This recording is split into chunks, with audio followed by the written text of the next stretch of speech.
세 명의 황제였죠. 네르바하고 트라이아누스하고 하드리아누스까지 있었죠. 그쵸? 예, 네. 그래서 트라이아누스는 확장이었고 이제 하드리아누스는 관리다. 이제 이렇게 했었잖아요. 그쵸? 네, 네, 그리고 이제 그 황제를 이은 황제가 안토니누스거든요. 네. 네, 안토니누스는 역사가들도 한탄을 합니다. 뭐라고 한탄할 것 같아요? 기억이 날 것 같아요. 뭐요? 네? 네, 뭐라고 한탄할 것 같아요, 역사가들도? 그, 모르겠죠. 자, 역사가들은 기본적으로 무슨 사건이 좀 일어나야 그거를 기록으로 남기고 이렇게 쓸 얘기가 많아지잖아요. 그쵸? 네. 네, 근데 아무 일도 없이 평온해요. 그러면은 역사가들이 해당 그 시기를 쓸만한 말이 많을까요? 적을까요? 적겠죠? 적겠죠. 그래서 근데 그게 얼마나 평온했든지 역사가들도 이 시대를 살펴보면서 쓸 말이 없어. 아, 예, 그렇게 한탄할 정도로 평온했던 시대가 안토니누스 시대예요. 아, 예, 왜 이렇게 평온했느냐라고 하냐면은 앞선 황제인 하드리아누스 있잖아요. 네. 하드리아누스가 문제가 될 법한 부분을 전부 다 손을 봐놨던 거예요. 아, 예, 그래서 이제 뭐예요? 그냥 유지만 하면 되는, 그러니까 한마디로 말해서 뻘짓만 안 하면은 그냥저냥 문제없이 굴러갈 수 있는 제국을 세워놨던 거죠. 예, 하드리아누스가. 그런 면에서 어떤 면으로는 대단한 황제였던 거죠. 그렇죠?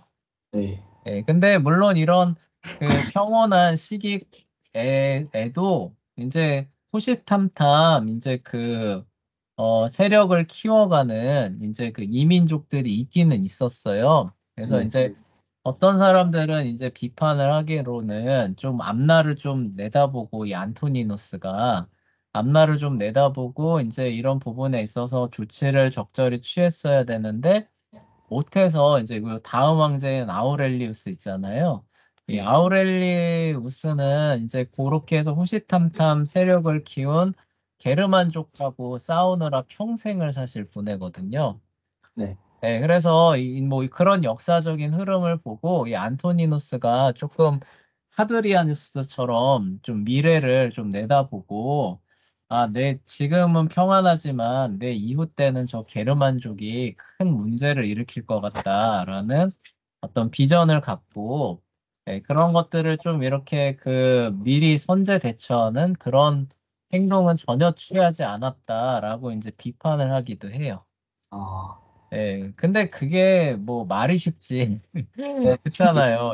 말이 쉽지. 관리 중심으로 해가지고 잘 돌아가고 있는 나라에 갑자기 외환을 대비한다고 하면서 막 이런저런 사업을 일으키는 게 이게 쉬울까요? 쉽지 않을까요? 쉽지 않죠. 쉽지 않아요. 차라리 이런저런 힘든 일이 있어가지고 그걸 대비한다고 해서 이런저런 재원들을 뽑아서 쓰는 거는 또 어떻게 보면은 납득하기 쉽잖아요. 그쵸? 네, 근데 모든 게 다 잘 돌아가요. 이민족들도 굳이 쳐들어오지 않아요. 그냥 네. 얼핏 보면 쳐들어올 것 같지도 않아요. 아, 네. 그리고 모든 자원 배분들이나 이런 것들이 효율화돼서 문제없이 정말 잘 돌아가는 것처럼만 보여요. 네. 그런데 여기서 갑자기 미래를 내다보고 저기 미래를 대비해야 된다고 하면서 어떤 변화를 추진하는 정책을 사용한다. 네. 쉬울까요? 어려울까요? 어렵겠죠. 진짜 어렵죠. 네. 그리고 그런 것들을 또 시도해서 성공을 해도 별로 칭찬은 못 받고 실패하면 어떻게 되는 거예요? 그냥 용한. 욕만 먹는 거죠. 그쵸?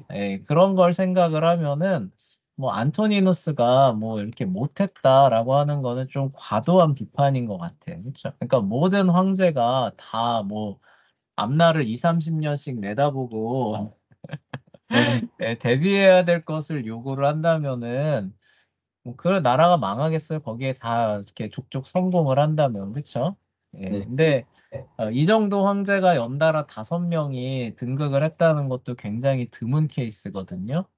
그런 거 생각을 하면은 안토니누스는 어쨌든 잘 이어받아서 뻘짓도 안 하고 저 뒤에 보면 황제가 뻘짓해가지고 로마가 망국으로 가는 게 계속 나오거든요.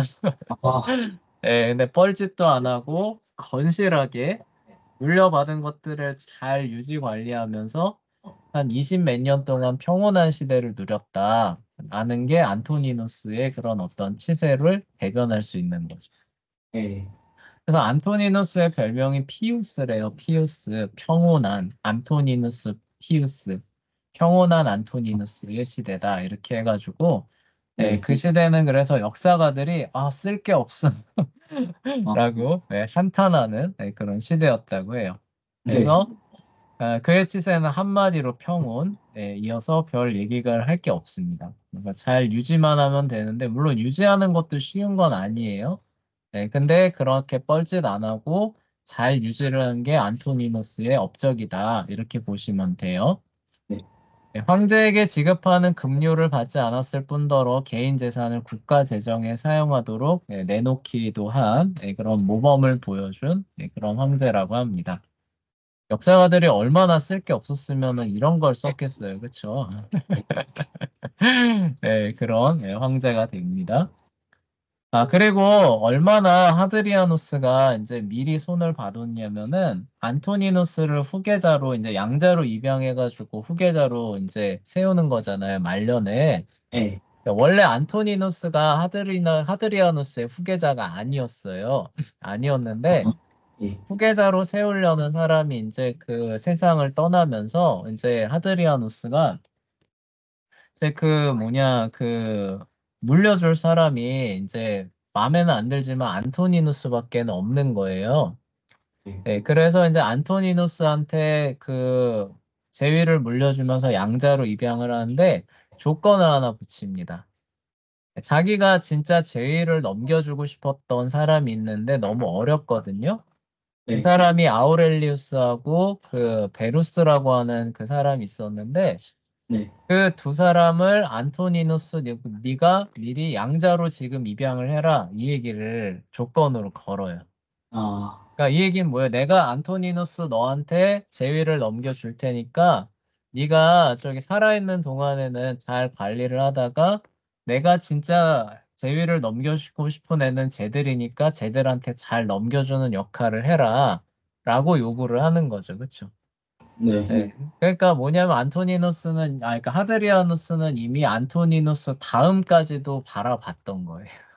아, 그러니까 그 문제가 될 법한 부분들은 정말 다 손을 봐둔 그런 어떤 그 황제가 됐던 거죠. 그래서 안토니누스는 등극하면서부터도 후계 문제도 이미 해결이 돼 있었고, 뭐 어떤 일을 벌릴 필요가 없었던 거예요, 말 그대로. 네. 그냥 정해진 대로 그냥 잘 유지돼서 그 하드리아누스가 물려주고 싶어 했던 그 사람한테 넘겨주고 퇴장하면 되는 그런 역할이었는데 그거를 잘 했다. 아, 그거를 그래도 잘 했다. 중간에 뭐 깽판 치거나 뭐 뻘짓하지 않고 그냥저냥 잘해서 넘긴 그런 황제였다. 이렇게 정리하시면 될 것 같아요. 네. 이제 그러다 보니까 이제 역사가들이 일부 비판하는 거예요. 야, 황제가 됐으면 비전을 갖고 미래를 대비하는 그런 일도 잘 해야지. 이렇게 넘겨준 것만 그렇게 잘 유지해서 이렇게 잘 넘겨주고 자기 시대 평온하게 잘 살면 어떻게 하냐. 이렇게도 비판하는 겁니다. 무슨 얘기인지 알겠죠? 그쵸? 네.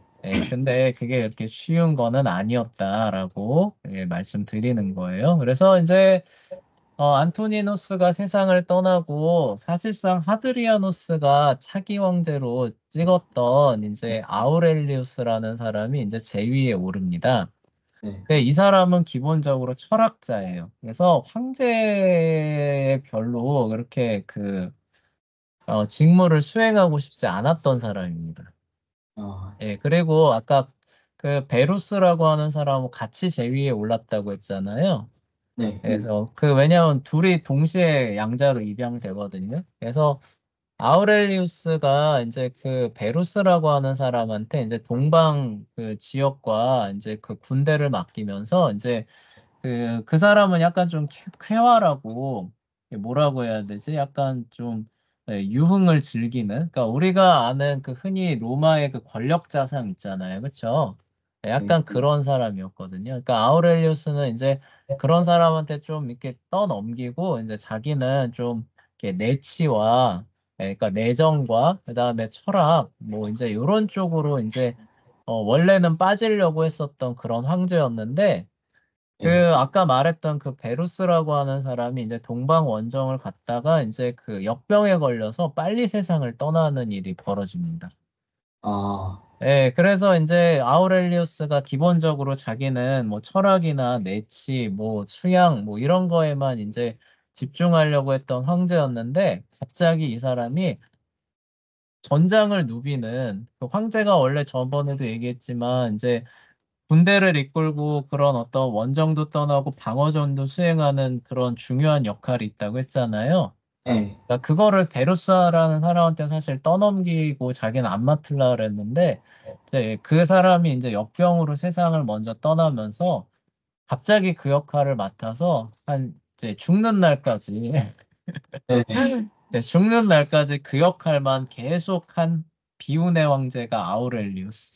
아, 아, 재밌죠? 그러니까 네. 철학자 황제였고 전쟁터랑은 좀 무관하게 살고 싶어 했고 굳이 황제 뭐 이런 거 하고 싶지 않았던 사람인데 네. 갑자기 네, 네. 황제로서 그쵸? 평생을 전장터를 누벼야만 했던 그런 사람이 아우렐리우스입니다.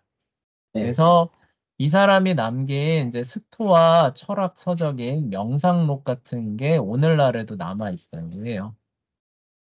아, 그리고 이제 스토아 철학이 뭐냐라고 하냐면은 이제 그리스 철학에서 이제 그 에피쿠로스 학파에 대비되는 그런 철학 학파라고 예전에 선생님이 한번 설명했었던 기억이 나는데 혹시 여러분 기억날까요? 그 에피크로스하고 스토, 네, 스토아였죠.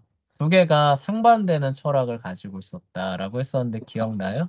아우구스투스가 죽고 나서 생긴 네. 그 두 학파니.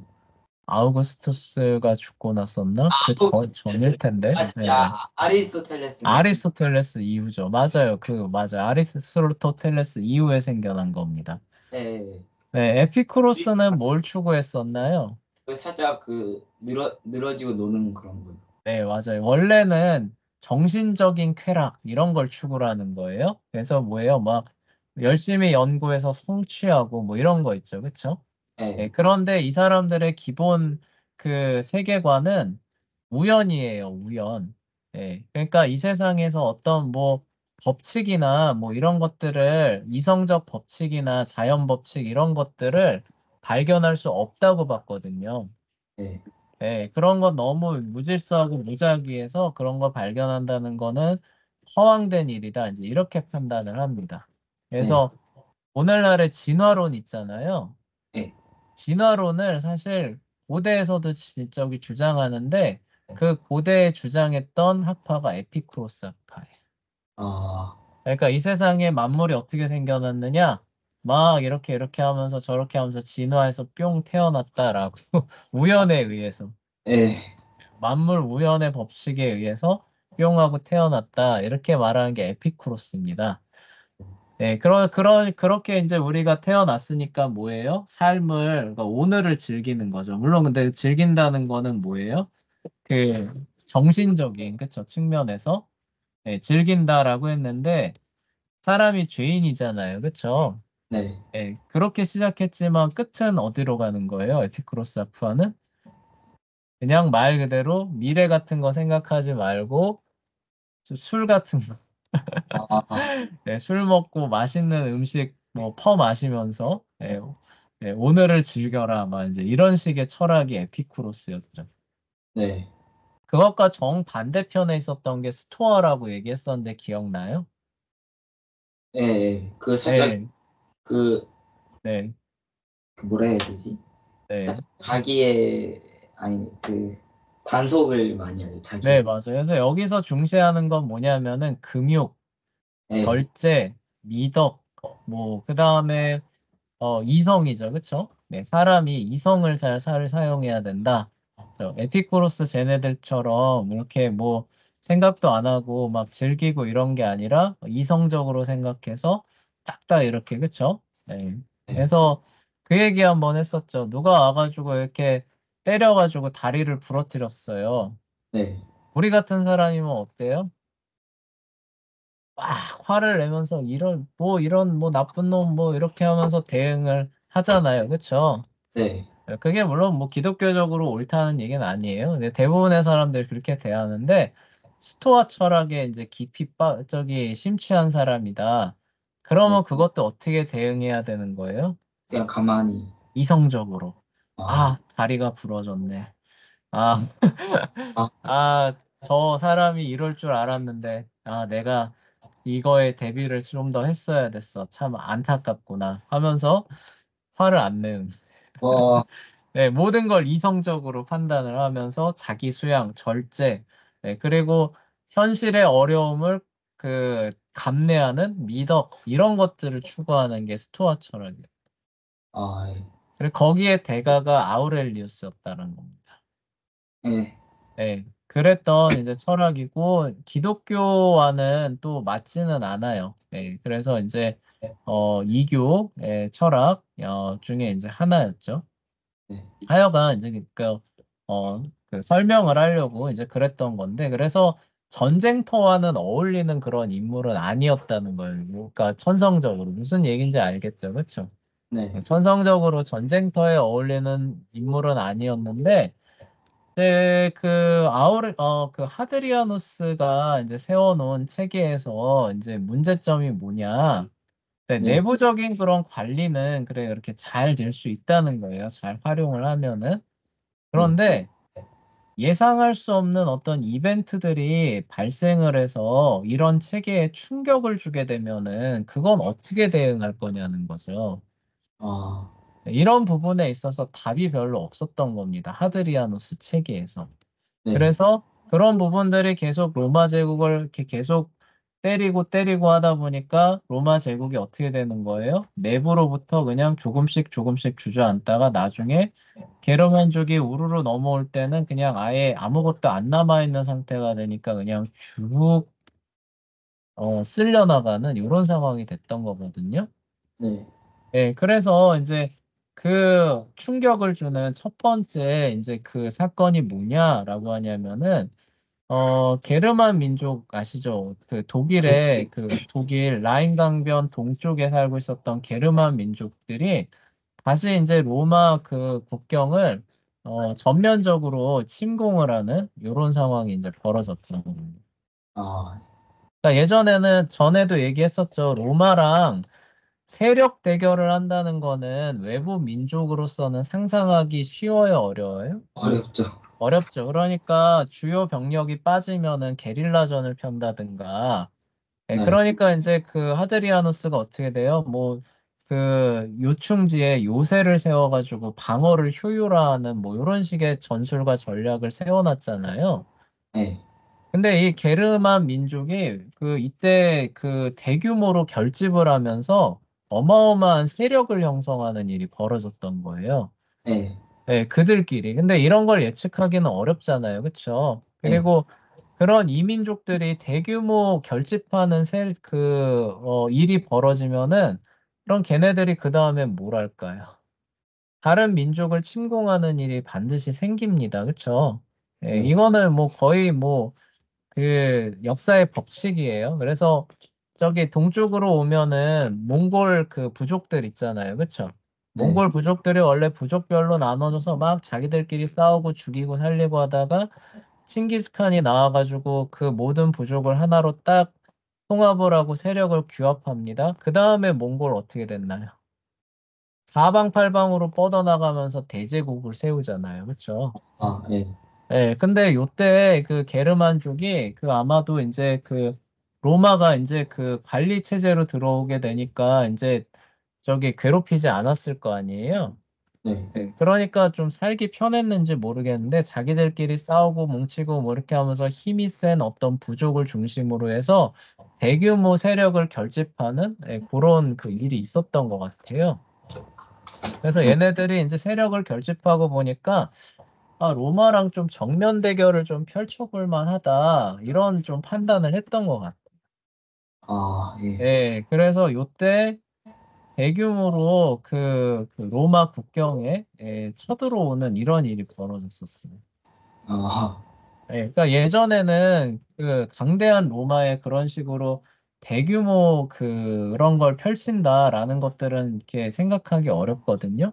네, 근데 요때 이걸 펼칩니다. 근데 몇백 년 뒤에 로마가 이제 무너질 때는 이제 그때도 이제 대규모로 게르만족이 이렇게 국경을 넘으니까 그때는 막을 수 있는 힘이 이미 다 붕괴되어 있었기 때문에 전혀 네, 없어가지고 그냥 쑥쑥 쓸리면서 그 그 게르만족이 그 유럽 전체를 이렇게 차지하거든요. 그런데 이때는 아무리 그렇다고 지금은 어쨌든 관리가 되고 있는 그런 상황이잖아요. 네, 그러니까 로마가 이제 그 넘어오는 그 게르만족에 대해서 이제 반격을 개시를 합니다. 그러니까 진짜 세력 대 세력으로 정면 대결을 하는 전쟁, 대규모 전쟁이 벌어졌던 거예요. 네, 아우렐리우스 때. 네, 근데 이제 문제가 뭐냐? 그러니까 이게 이런 외부 충격이 갑자기 이렇게 팡 하고 오는 거죠. 그렇죠? 그럼 관리 체계 대신에 이제 동원 체계로 바뀌어야 되니까 어떤 관리 체계에는 약간의 부하를 주는 그런 상황인데 예상치 못했던 제2의 충격이 하나 더 옵니다. 그게 뭐냐면은 메소포타미아 지역에 원정을 떠났던 부대가 있어요. 네, 이 부대가 이제 독일 쪽에서 이제 게르만족이 쳐들어오니까 동방 쪽에 있었던 부대가 이제 좀 차출이 돼서, 그쵸? 재배치가 됐을 거 아니에요. 걔네들이랑 싸워야 되니까. 네. 근데 얘네들이 그냥 온 게 아니라 전염병을 갖고 이제 거기로 돌아갔던 거죠. 아, 그러니까 이 전염병이 유럽 그 지역에서 대규모로 퍼져나가기 시작합니다. 아, 네, 그래서 뭐 그 증상을 이제 이렇게 보면은 뭐 이렇게 뭐 열이 나고 뭐 이렇게 딱쟁이가 졌다가 떨어져 나가기도 하고 뭐 그렇게 해서 뭐 한 거의 9일에서 12일 정도면은 사람이 죽는다. 뭐 이런 이제 기록을 이제 근거로 해서 이게 천연두의 일종이 아니었을까 이제 이런 이제 추정을 하거든요. 네, 호환 마마라고 했을 때 그 마마 아시죠? 마마. 네, 그 마마병, 아마 천연두의 일종이 아마 이렇게 대규모로 퍼져나가지 않았나 이제 이렇게 얘기를 합니다. 네, 그래서 여기 보시면은 그 기세가 얼마나 심했냐라고 하냐면 하루에 로마 시민 2,000명이 죽을 정도라고 나왔는데 이때 로마의 인구가 어느 정도로 추정이 되냐면은 100만 명 정도로 추정이 됩니다. 네. 그리고 여기서 안 나오지만 이게 한 번에 끝난 게 아니라 계속 진행되거든요. 그래서 그 뒤에는 심지어 하루에 5천 명이 죽어간 기록도 있대요. 아, 근데 이 5천으로 잡고 보면은 이런 식으로 이틀만 죽으면은 도시 인구의 1%가 죽어나가는 거예요. 그렇죠? 네, 이거 엄청난 숫자예요. 잘 생각해보면. 그럼 이런 식으로 죽어나가면은 200일이 지나면은 도시 인구 전체가 죽는다는 뜻이잖아요. 그렇죠? 이주일이요? 200일, 200일. 아, 그럼 37에 21이니까 반년이면은 지금 우리가 보는 도시 인구 전체가 소멸될 만한 그런 저, 치명률입니다. 그러니까 이거 어마어마하게 센 거거든요. 이해되시죠? 그렇죠? 아, 전멸을, 근데 이런 치명적인 전염병이 이렇게 갑자기 확 퍼져나가면은 네, 국력이 어떻게 되겠어요? 그러니까 모든 것들을 효율화해 놨는데 이런 식으로 갑자기 인구가 확 줄어나간다. 전염병에 의해서. 네, 그러면 그 효율화한 체계가 어떻게 운영되겠느냐. 여기저기서 구멍이 나면서 여기 것 빼다가 여기 쓰고 하면 여기 무너지고 여기 것 빼다 여기 쓰면 여기 무너지고 이렇게 되지 않겠느냐는 거죠. 네, 무슨 얘기인지 알겠죠? 그렇죠? 아, 그런 식으로 로마 역사가 진행이 됐다는 거예요. 그래서 첫 번째 뭐냐, 외적의 이제 침공에 대비를 하면서 이제 재원들을 소진을 하고 뭐 이런 식으로 전염병이 이제 그 돌면서 이제 그 기초 체력을 약화시키는 거죠. 그게 이제 뭐 몇백 년 동안 이제 진행이 되면서 그 하드리아누스가 효율화한 체계가 이제 어떻게 되는 거예요? 점점 스톱이 되는 거예요. 네. 네, 처음에는 이것 빼다가 이렇게 보완하고 이것 빼다 저렇게 보완하고 하면서 그럭저럭 돌아는 갔겠죠? 근데 시간이 점점 가면 갈수록 어떻게 되는 거예요? 그럭저럭 돌아가는 게 아니라 뭐예요? 점점 스톱이 되는 거예요. 네. 네, 그리고 최종적으로 거의 스톱된 거나 마찬가지인 상태에서 그 뭐냐, 게르만족이 우르르 밀고 들어오니까 뭐예요? 마치 아무것도 없는 것처럼 그냥 쭉 밀고 나가게 됐던 거죠. 아, 예. 그렇게 해서 서로마 제국이 멸망하게 되는. 아, 네, 그렇군. 하여간 그렇게 이제 전염병과 싸우게 되고 게르만족과 싸워야 됐던 게 이제 아우렐리우스가 되는 것이고 이게 하루하고 끝나는 게 아니라 아우렐리우스도 이 병에 걸려서 죽어요. 네. 네, 근데 이 병이 아우렐리우스가 죽는 그날까지 소멸이 되지는 않았습니다. 네. 네, 그러니까 그 뭐냐 국력을 갉아먹는 이제 효율화한 행정 체계를 점점 스톱시키는 그런 일이 하루 이틀이 아니라 어쩌다는 거예요? 계속. 그렇죠? 네. 권투를 치면은 강력한 펀치가 계속 한 대, 두 대, 세 대, 네 대. 이렇게 되면 어떻게 돼요? 그 사람 발이 점점 느려지면서 나중에 결국 쓰러지잖아요. 네. 네, 그렇게 됐다는 뜻이에요. 아, 물론 로마는 워낙 강대국이니까 그게 한 이제 몇백 년에 걸쳐서 진행이 되지만 서서히 그렇게 진행이 됐던 겁니다. 네. 그래서 여기 나오죠. 전쟁과 전염병으로 국방력 저하가 심각해지자 이제 어떻게 되느냐? 예전에는 그 군사 복무를 하지 않았던 자원들이에요. 범투사, 경찰, 심지어 죄수까지 군사로 편성해서 이제 게르만족을 막아냅니다. 네. 자, 근데 게르만족과 싸우던 중에 계속 활동하던 바로 그 전염병에 자기도 걸리게 됩니다. 아, 그리고 세상을 결국 떠나게 돼요. 네. 자, 근데 이제 그 특이한 점이 뭐냐? 지금까지 5명의 황제가 죽기 전에 항상 양자로 들여가지고 후계자를 세웠잖아요. 네. 근데 이 아우렐리우스는 아들이 있었어요. 네, 아, 자기 친아들이 있었습니다. 네. 그러니까 유능한 어떤 사람을 양자로 택해가지고 다음 황제로 세울 수 있었을까요? 없었을까요? 없었, 없었어요. 그 전에 4명의 황제들은 친아들이 없었던 거예요. 네. 무슨 얘기인지 알겠죠? 그쵸? 네. 그러니까 자기가 세상을 떠날 때쯤에서 아, 그래도 얘만한 애가 없다. 그러니까 너 내 양자하고 아들처럼 내 제위를 물려받아라 라는 식으로 해서 연달아서 유능한 황제가 지금 5명째 세워졌던 거 아니에요? 네. 안 그래도 지금 이렇게 지금 뭐냐 이렇게 대내외적으로 어려움이 가중되고 있는데 아우렐리우스가 이제 병에 걸려서 죽을 때쯤 돼서 보니까 아우렐리우스는 뭐예요? 아들이 있었던 거예요. 그러니까 유능한 어떤 사람을 후계자로 세워가지고 이 난국을 수습해라 할 네. 수가 있었다는 거예요? 없었다는 거예요? 없었던. 없었다는 거예요. 그러니까 자기 친아들한테 그 임무를 맡기고 세상을 떠나게 됐는데 그 아, 친아들이 그거를 잘 수행했다는 뜻일까요? 못했다는 뜻일까요? 못했던. 못했다는 뜻이에요. 네. 그러니까 아, 만약에 아우렐리우스도 아들이 없었어요. 그러면 이게 어떻게 그 마무리가 됐겠어요? 이제 병에 걸려서 오늘 내일 할 때쯤 되니까 이제 가장 유능한 사람이죠. 유능하고 이 난국을 잘 헤쳐나갈 것 같은 사람을 양자로 들여서 네가 이걸 잘 수습을 해라. 그 얘기가 뭐냐면은 지금 세상을 떠날 때쯤에서는 그래도 이렇게까지 긴급 편성을 해서 게르만족에 상당히 우위인 상태인 그런 상황이에요. 네. 전쟁이 끝나지는 않았지만 그래도 승기를 상당히 잡아놓은 그런 상태였던 겁니다.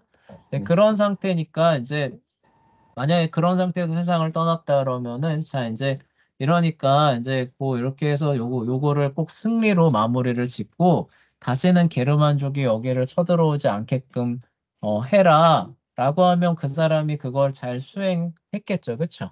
네. 네, 그러면은 200년 뒤에 게르만족의 대이동에 의해서 로마가 싹 다 사라지는 이런 일이 없었겠죠. 그쵸? 네. 그런데 이 콤모두스라고 하는 신하들한테 물려줄 수밖에 없으니까 신하들을 불러놓고 야, 지금 이러이러한 상황이니까 이거 꼭 승리로 이끌고 승리로 전쟁을 마무리 지어라. 이렇게 하고 세상을 떠났는데 콤모두스는 유능한 사람이 아닙니다. 아, 네, 예. 뒤에 보면 나오지만 또 아마 나올 거예요. 나오지만 이 사람 정신병자예요. 아, 네, 정신병자입니다. 네, 그러다 보니까 이제 게르만족과의 전쟁을 그만두고 협정을 맺게 돼요. 그러니까 무슨 얘기냐면은 권투를 한다고 치면은 이제 막 원투 스트레이트에서 막 비실비실비실 하면서 막 쓰러질랑 말랑 하는 거예요. 네. 그러면은 권투 경기라면 어떻게 해야 돼요? 빨리 그 결정적인 펀치를 넣어서 쓰러뜨려야 되잖아요. 그렇죠? 네. 그러니까 아우렐리우스가 그걸 해라라고 했는데 원투 스트레이트에서 막 흔들흔들흔들 하고 있는데 이 때리던 나도 힘들다는 거죠. 아, 그쵸? 예. 때리던 나도 힘드니까, 아, 이제 우리 조금 쉬고 다음 라운드에 싸웁시다. 이제 이렇게 돼버리는 거예요. 아, 근데 쉬는 동안에 게르만 입장은 어때요? 그동안 맞았던 펀치에 대한 그런 것들을 회복하는 거죠. 그쵸? 예. 다음 라운드에 땡 하고 왔더니 이제 어때요? 방금 전에 그 비실비실하던 애가 아닌가. 네. 아, 그러니까 네, 무슨 얘기인지 아우렐리우스가 이제 그렇게 될 수 있으니까 지금 비실비실할 때 확실히 결정타를 넣고 게르만족이 다시는 로마를 쳐들어올 수 없게끔 이 전쟁을 꼭 승리로 마무리 지어라 라고 하면서 콤모두스한테 제위를 넘겨줬는데 예. 콤모두스가 우리 그동안 싸우느라 너무 힘들었다. 그러니까 이제 게르만족도 지금 굉장히 불리한 상황이니까 우리가 이제 그만 싸웁시다라고 하면 반드시 받아들일 것이다라고 해서 협정을 맺고 그냥 전쟁을 종결시켜 버리는 거예요. 아, 네, 그러니까 게르만족에서 그 전쟁이 종결됐으니까 이제 뭐예요? 자기의 받은 그런 그 피해들을 복구를 하면서 이제 체력을 키우는 거죠. 그리고 200년, 300년 뒤에 다시 어떻게 되는 거예요? 로마랑 붙었는데 그때는 이미 로마가 다 저기 뭐냐 망가진 상태니까 네. 일방적으로 이제 게르만족이 승리를 하게 되는 거예요. 아, 네, 그래서 이제 나중에 서유럽의 이제 게르만족에 의해서 무너질 때 이제 역사가들이 추적을 하잖아요. 네. 역사가 왜 이렇게 흘러왔나? 도대체 이거를 만든 결정적인 분기점이 어디였나? 이런 것들을 막 찾다가 지적하는 그 지점이 요 지점이라는 거예요. 아, 그때 아우렐리우스 말대로 후계를 받은 사람이 게르만족을 완전히 쳐서 무찔렀다면은 아마 몇백 년 뒤에 이런 식으로 로마가 게르만족의 손에 패망하지는 않았을 거다. 이제 이렇게 얘기를 하게 된다. 아, 예. 무슨 얘기인지 알겠죠? 그쵸? 예. 네, 그런 이제 그 황제가 이제 아우렐리우스가 됩니다. 그리고 콤모두스에 대해서 할 얘기가 많은데 재밌는 얘기가 많거든요. 예. 근데 지금 시간이 그냥 어느 정도 다 돼서 그냥 정신병자였다. 아, 네, 이 예. 정도만 그 언급하고 넘어가면 될 것 같아요. 궁금하면 여러분이 한번 찾아보세요. 콤모두스 치시면은 대본에 나올 겁니다. 예.